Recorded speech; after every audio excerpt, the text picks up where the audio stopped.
అనుకోకుండా జరిగేది ప్రమాదం. ఆ ప్రమాదంలో సంభవించే మరణాలు ఎన్నో పరిణామాలకు దారితీస్తాయి. రోడ్డు ప్రమాదం అంటేనే ఒక కుటుంబం రోడ్డున పడడం.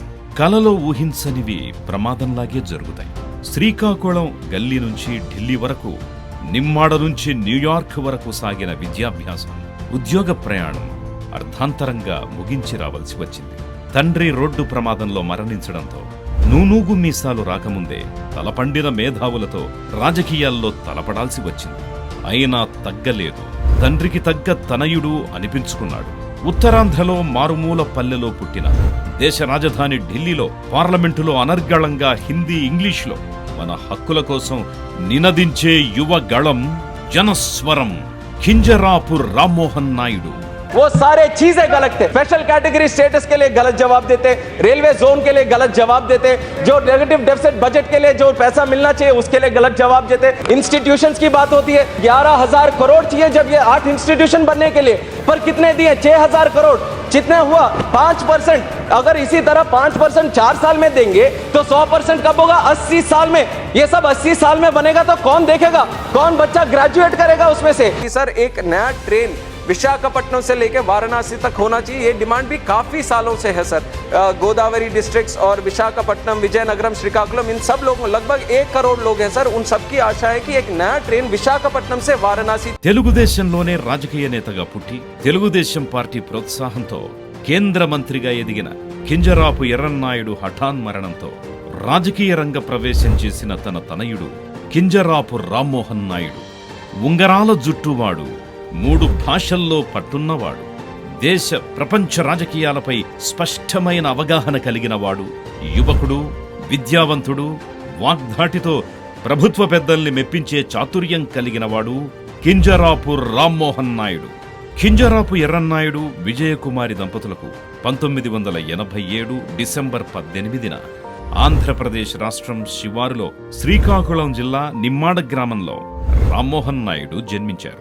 తండ్రి రాజకీయాల్లో బిజీగా ఉండడం వల్ల తనయుణ్ణి శ్రీకాకుళంలోని గురజాడ ఎడ్యుకేషనల్ సొసైటీ హాస్టల్లో ఉంచారు. అక్కడే తన ప్రాథమిక విద్యను పూర్తి చేశాడు. అనంతరం రామ్మోహన్ నాయుడు హైదరాబాదులోని భారతీయ విద్యా భవన్లో 4-5వ తరగతిలో చదువుకున్నాడు. 1996లో ఎంపీగా గెలుపొందిన ఎర్రన్నాయుడికి కేంద్ర మంత్రిగా అవకాశం రావడంతో కుటుంబం ఢిల్లీకి మకాం మార్చింది. 1998 నుంచి 2004 వరకు ఢిల్లీ పబ్లిక్ స్కూల్లో చదివిన రామ్ అనంతరం అమెరికాకు వెళ్లి ఎలక్ట్రికల్ ఇంజనీరింగ్ చేశారు. అక్కడే MBA పట్టా కూడా పొందారు. అనంతరం సింగపూర్లో ఓ కంపెనీలో ఉన్నత ఉద్యోగాన్ని చేపట్టారు. శ్రీకాకుళం జిల్లా రణస్థలం వద్ద 2012 నవంబర్లో జరిగిన ఒక రోడ్డు ప్రమాదంలో కింజరాపు ఎర్రన్నాయుడు ప్రాణాలు కోల్పోయారు. ఈ విషాద సమయంలో అనివార్యమైన పరిస్థితుల్లో రాజకీయ రంగ ప్రవేశం చేయాల్సొచ్చింది రామ్మోహన్ నాయుడు. 2014 శ్రీకాకుళం పార్లమెంటు స్థానం నుంచి టీడీపీ అభ్యర్థిగా పోటీ చేసిన కింజరాపు రామ్మోహన్ నాయుడు 127,576 ఓట్ల మెజారిటీతో గెలిచి ప్రభంజనం సృష్టించాడు. 2019 ఎన్నికల్లోనూ శ్రీకాకుళం నుంచి పోటీ చేసిన రామ్ 60,653 ఓట్ల మెజారిటీతో గెలిచాడు. కేంద్ర మంత్రి తనయుడైన, వివాదాలకు దూరం, తాను 2 సార్లు ఎంపీగా పోటీ చేసినా ఎక్కడా ఎవ్వరితోనూ స్పర్ధలు లేని మనస్తత్వం, అందరూ ముద్దుగా రామ్ అని పిలుచుకునే రామ్మోహన్ నాయుడు చూడడానికి చిన్న కుర్రాడిలా ఉంటాడు. పార్లమెంటులో మాట్లాడితే దేశవ్యాప్తంగా ఉన్న ఎంపీలంతా చెవులు రిక్కించి వింటారు. ఏపీ ప్రయోజనాలపై పార్లమెంటులో తరచూ వినిపించే గొంతుక రామ్దే. క్లీన్ ఇమేజ్, క్లీన్ పాలిటిక్స్, మంచి వక్తగా కూడా గుర్తించిన కేంద్రం 2021కి గాను ప్రతిష్టాత్మక సంసద్ అవార్డుకి రామ్మోహన్ నాయుడిని ఎంపిక చేసింది. ఈ అవార్డును అందుకున్న తెలుగువాడు, అతి చిన్న వయసువాడిగా రామ్ రికార్డు సృష్టించాడు. మాజీ మంత్రి బండారు సత్యనారాయణ కుమార్తె శ్రావ్యను వివాహం చేసుకున్నారు రామ్మోహన్ నాయుడు. తన సోదరి భవానీ, బావ ఆదిరెడ్డి శ్రీనివాస్. ఉత్తరాంధ్రలో ప్రముఖ రాజకీయ కుటుంబాలతో బంధుత్వాలున్న రామ్మోహన్ నాయుడు ప్రజాసేవా కార్యక్రమాల్లో ఎప్పుడూ ముందుంటాడు.